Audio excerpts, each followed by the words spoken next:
Good morning, everyone. This is Bill Keegan, Town Manager in Foxboro, with your COVID-19 update. So take a looking at the numbers this morning. Hope everybody's enjoying their day.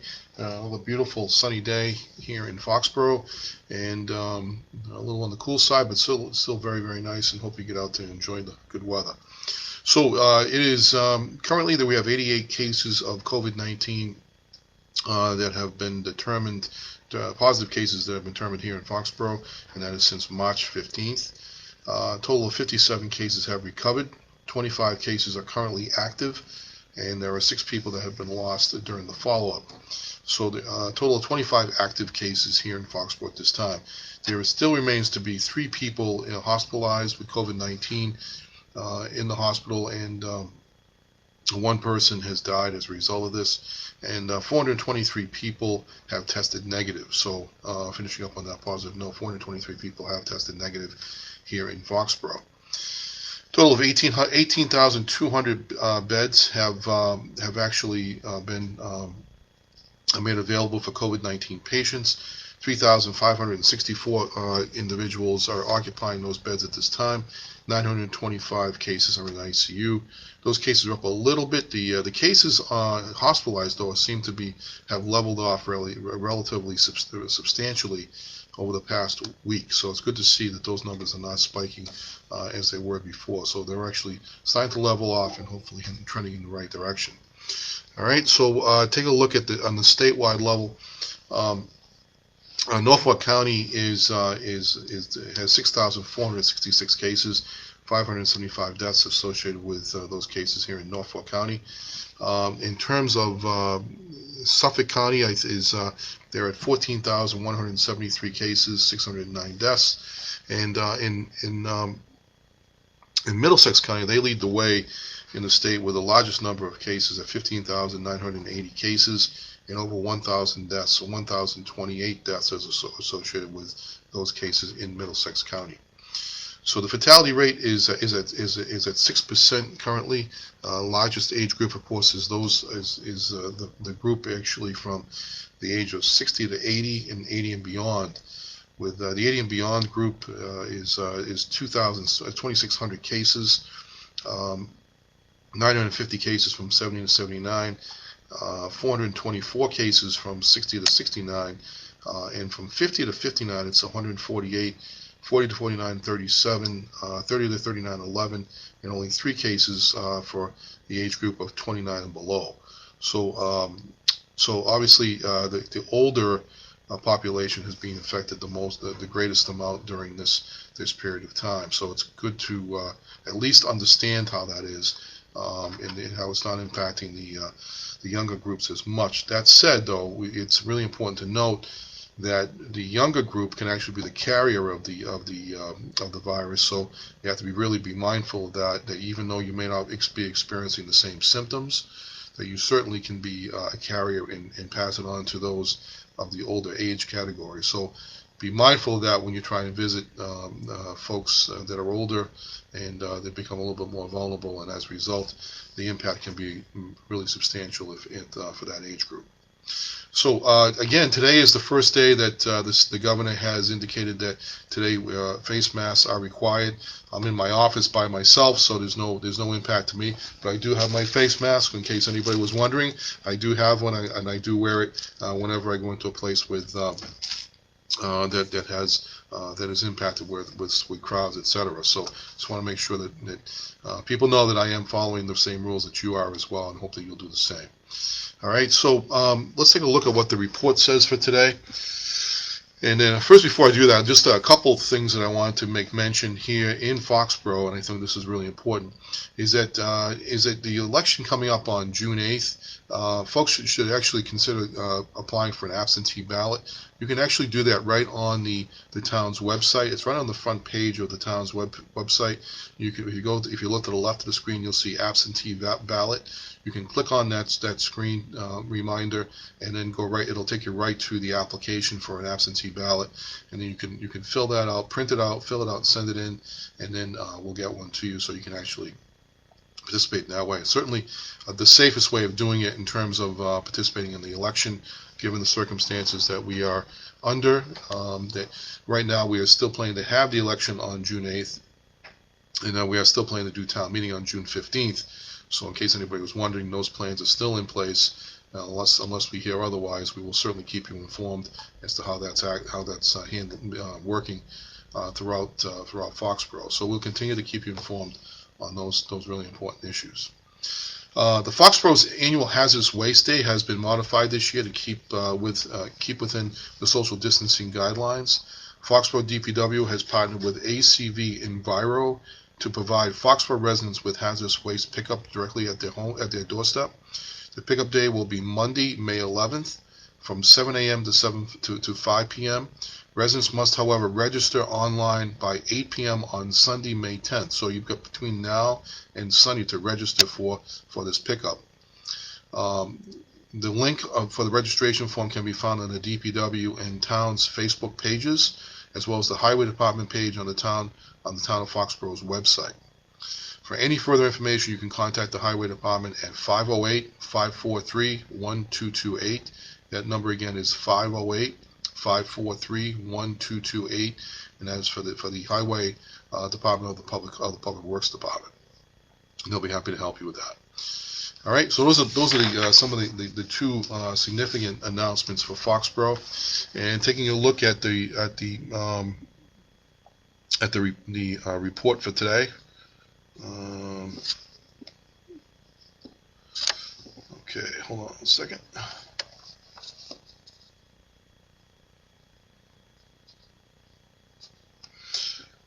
And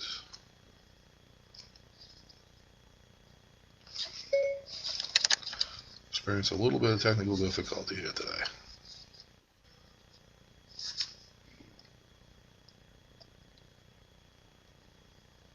All right, here we go. Okay, so the latest report today indicates that over the weekend, Massachusetts joined with other northeastern states in an effort to jointly procure supplies of PPE going forward. On Tuesday, Governor Baker shared that as of Sunday, 5% of all COVID-19 cases were hospitalized. That number is down for the first time since March.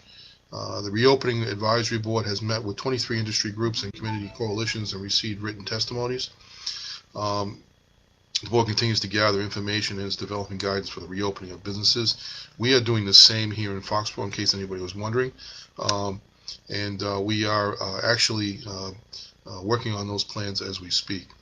Also, somebody just has reminded me, just as another Foxborough note, there was actually going to be a flyover today because the Mass State Police was having a graduation and they're going to have it at Gillette today. The flyover itself was canceled, though I do think there's still a possibility that the State Police helicopter may be flying over at some point today as well. So the flyover was canceled, though it was planned for sometime this morning, and that of course has been discontinued at this moment.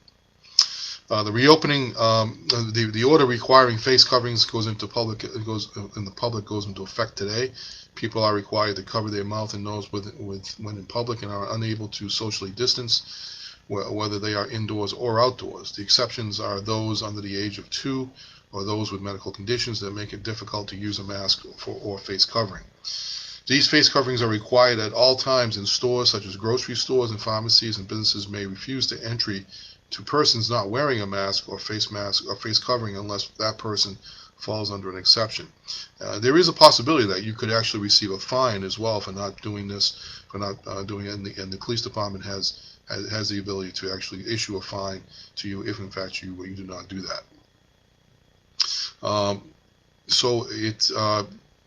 So I just also get another note here this morning that one of our subscribers to this broadcast has gotten his absentee ballots in the mail today. He's put the request in the slot at Town Hall Monday. Very fast service, so it's just a quick turnaround. So if you want to do it, you can participate that way. There's a quick turnaround to getting it back in. So keep that in mind in terms of participating in the absentee ballot process. And then other information just wanted to offer to you is that there are, from the MRC email, there are 64,311 confirmed cases of COVID-19 in the Commonwealth, with 2,106 new cases and 3,716 deaths as of Tuesday at 4 p.m. Overall, over 289,000 tests have been conducted by public and private sources. The Department of Public Health has regularly released a daily reporting dashboard containing detailed information on hospitalizations, demographic data, and county-by-county breakdowns of cases. The new face covering guidelines that we've already covered. The violations, local authorities are authorized to enforce the order, which may include civil penalties of up to $300. Businesses are allowed to decline entry to those who are not wearing face masks for non-medical reasons. And in terms of healthcare, the hospital capacity as of April 30th, it was at 54% of the Commonwealth's 18,200 permanent beds and temporary beds available for new patients if needed. COVID-19 hospitalization numbers, while remaining relatively high, have dropped for the last 4 days in a row, although over 3,700 patients are currently hospitalized with actually that number is down to about 3,500, almost 3,600 patients now. And as of yesterday's totals, hospitalizations will continue to be the lowest since April 16th, which is good news in that respect. Mobile testing, National Guard mobile testing units continue to visit and conduct tests at the Commonwealth's long-term care facilities. Over 478 visits have made 478 visits and conducted 24,496 tests as of April 30th. Small business this week, the Executive Office of Health and Human Services updated its guidance for nurseries, greenhouses, gardens, and agricultural supply stores, which are considered essential services under the Governor's order, but are limited to in the activities and operations they may perform. The updated guidance can be found online. And the Massachusetts High Tech Council is holding a free webinar on economic competitiveness and the COVID-19 recovery for Massachusetts businesses on Thursday, May 7th at 4 p.m. Registration is online and open to all. And May is Mental Health Awareness Month. Be mindful of the impact that this pandemic and the many stresses that it creates are having on the well-being. This is a difficult time for everyone, and caring for the mental health of ourselves, each other, is critical. There are many resources for protecting emotional and mental health well-being available online. So please be mindful of the fact that this is a really important aspect of what's happening with the COVID-19 epidemic. It's not just the virus itself, but it's also having an impact on the mindset of a lot of folks, and we certainly want you to be mindful of that, and certainly work on that. If you need help, there are resources available to you. The Attorney General's office has published 2 informational flyers informing Massachusetts residents of their rights and protections on the COVID-19 pandemic. Flyers provide information about the state laws and regulations regarding every patient's equal access to care and the financial and economic protections for all residents. These flyers are downloadable for easy printing and available in a number of languages. The state library system has expanded its offerings for free online education and literary resources, which can be found online at the State Board of Library Commissioners website. All who have library cards can access materials, and those who do not have Massachusetts library cards can apply for an e-card through the Boston Public Library. Just on that particular note, it's important for residents in Foxboro to be aware that the Foxboro Boyden Library has been developing a plan to reopen, and that plan is now being looked at by several other communities across the Commonwealth as being a good model, and we're hoping that that gets fully recognized as being one that we can actually put together and use as one that will set the tone for reopening libraries across the Commonwealth. So congratulations to those folks for doing such a great job on that so far. The COVID-19 is causing broad disruption to the economy, which is affecting incomes of many residents and families. There are a number of states' resources and supports available to support workers who may find themselves unemployed or otherwise income constrained during this uncertain time. I was listening to CNBC this morning and listening to the unemployment numbers and the job loss numbers. And certainly those are significant numbers, but not surprising based on the fact that the steps that have been taken to shut down the economy effectively, so that we can actually help healthcare and improve the situation across the Commonwealth, across the country for that matter. And as a result, those numbers are up for that reason. So you can see if So it's obvious that the impacts are going on right now, but also in the same tone, information was being suggested that in the second half of this year, if everything continues on the path that it's going, we should see a significant rebound onto those numbers. So we'll actually see how that's going to help us on the long term. And we've actually planned for that in our budget calculations, and we're using that same kind of approach.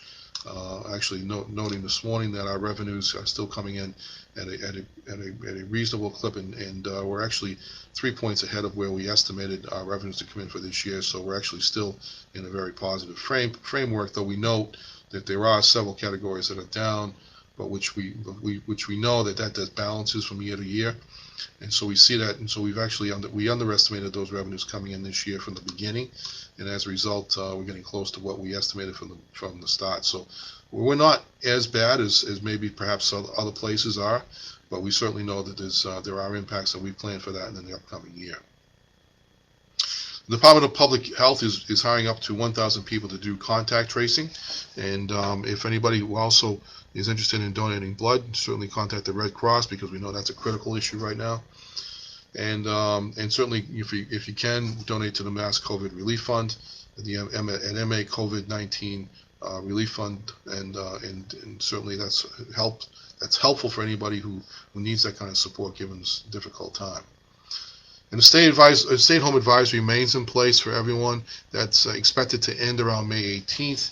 That is the extended date, though, by which the governor had originally thought it would be May 4th rather, and went to the 18th.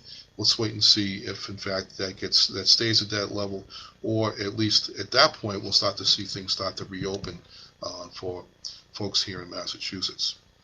And residents over 70 years of age with any underlying health conditions who are considered high risk when exposed to COVID-19 should limit social interactions with other people unless absolutely necessary. And so, as you can see, based on the numbers that I gave you earlier in this broadcast, obviously it's that age group that's being impacted a lot. So a question was asked this morning: can you be tested for COVID if you don't have health care? And my understanding is that you can, because of the fact that because this is being financed through the state and through the federal government, that that testing can be done, and it doesn't impact your insurance in that regard. So you certainly can ask for that. You can contact your healthcare provider, or you can actually go online and actually check that information out to confirm that. But that is my understanding, is that you can be tested even if you don't have healthcare insurance. So that is the latest information I have for you here in Foxboro, and hope that you continue to stay healthy and stay well during the COVID-19 crisis. We will continue to keep you updated on a daily basis on what's happening in and around Foxboro. If in fact you do have a question that you want to share, or something, or informational piece that you want me to share, continue to let me know at wkeegan@foxboroma.gov, and I'll be happy to put it out for you if I can. So that's the latest information from here. Stay well, stay healthy. I will see you next time, which will be around 10 o'clock tomorrow morning, with the latest information on Foxboro. Well, until then, take care.